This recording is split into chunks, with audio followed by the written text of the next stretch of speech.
Hey, what's up guys? Back today with this mystery box and a little bit of a disturbing experiment today. This experiment comes from the comment request from Andrew Jensen, who asks, I've heard a pig heart is really similar to humans, so I think it would be cool if you cast one in chocolate. Instead of regular chocolates for Valentine's Day, you do an actual heart. That is very disturbing, Andrew, but I'm slightly intrigued. So today we're doing this video for you. So I jumped on the internet and found a company that actually does sell pig hearts, and they shipped me this box here that's 5 pounds and contains 2 of them. I've been keeping them in the fridge, and you and I are seeing this for the first time together. Oh my goodness. Holy heck. I had no idea they were gonna be that big. I was thinking like a human heart. I don't know how big that is, like the size of your hand, but that's a good fistful. I mean, that's giant. Now when I ordered these things, it said they were preserved hearts, so I imagine this is formaldehyde that we've got down here, and that's nasty stuff. So we're gonna rinse these off, clean them up as much as we can before we cast them in silicone. Happy Valentine's Day. My heart to yours. I'm not exactly sure how that compares to a human heart. I mean, are our hearts really this big? I have no idea. I can't really see how that would fit inside, but this is fascinating. I've never actually held a heart in my hand before. What's always been intriguing to me about hearts is they don't actually look like the heart shape you see in Valentine's. I mean, I suppose if you got really creative and used your imagination, you could see a heart shape right here, but the hearts that we use for Valentine's Day look nothing like this. If everything goes to plan today, I think we're gonna have the world's first real chocolate heart. Heart dab. Now you might be wondering what this feels like, and as I press into it, it's actually amazingly firm. It's quite hard. Part of that is probably because it's been sitting in the fridge for a couple of weeks. Part of that's probably because it's preserved. But yeah, it's very, very firm. It's almost like pushing into somebody's flexed muscle. It's very, very tough, very thick, and a little bit rubbery. That's a little disturbing. Just kind of like hacked off. Yeah. This side looks a little bit nicer. Yeah, it smells like biology class. Yeah. Now both of these hearts look a little bit different, but I'm kind of favoring this one here. It's a little more elongated, has more of the heart shape, and I think it just looks a little bit better.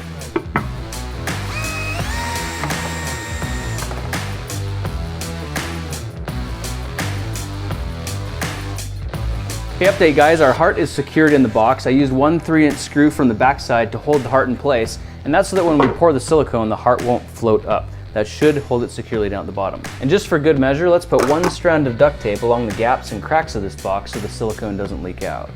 Caution, heart surgery in progress. Beauteous. So all we have to do now is mix up some silicone, stick it in the vacuum chamber, and then pour it into a container where this can firm up and give us our heart-shaped mold. And this time we're gonna use a blue catalyst to give us a blue silicone mold because we haven't tried doing that before.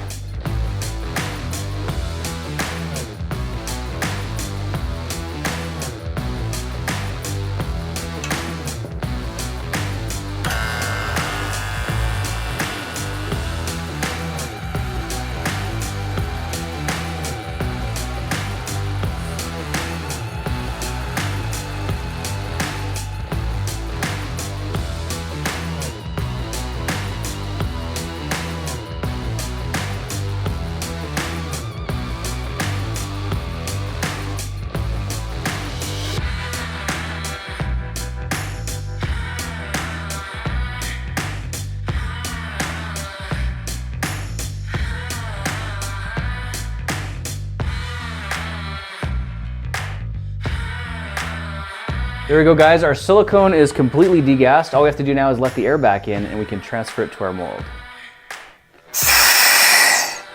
That's wild. Now it's not super critical that we pour this perfectly, but I am gonna do it using the proper techniques we learned in previous videos. I'm just gonna pour it in a little drizzle right into this corner here. So our first batch is poured and it's looking nice and bubble free, but it only covers the heart about 1/3 of the way. So we're gonna have to make 2 more batches the exact same way so we can top this thing up and cover it completely. Oh wow, there's like silicone coming through whatever that thing is.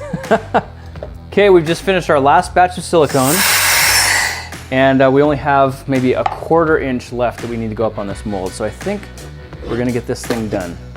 You can see it's a little bit different color, and that's because I used quite a bit more catalyst in this one. I didn't measure it out properly like I should have done, but whatever. I think it's gonna get the job done, so we should be good. All right, so update guys, we got this thing filled almost to the top with silicone. I thought we might have used too much, but it turned out just to be perfect. So we currently have a giant pig heart sitting in this mixture of silicone. This is gonna need a few hours to set up. So we're gonna cut here, but in the next video, I will have cut this open, filled it up with chocolate, and we're gonna do a chocolate heart reveal. What's it gonna look like? What's it gonna smell like? Will the smell of the heart have diffused into the chocolate itself? Is it even gonna be edible? I have no idea, but we're gonna find out in the next video. So until then, big thanks to Andrew Jensen for suggesting this experiment. It's a little bit creepy, but I'm doing it for you. And for the rest of you, thanks for joining me for this video, and I'll be looking for you in the next one. Talk to you then. You know what we should do when we get the heart back out is freeze it in liquid nitrogen.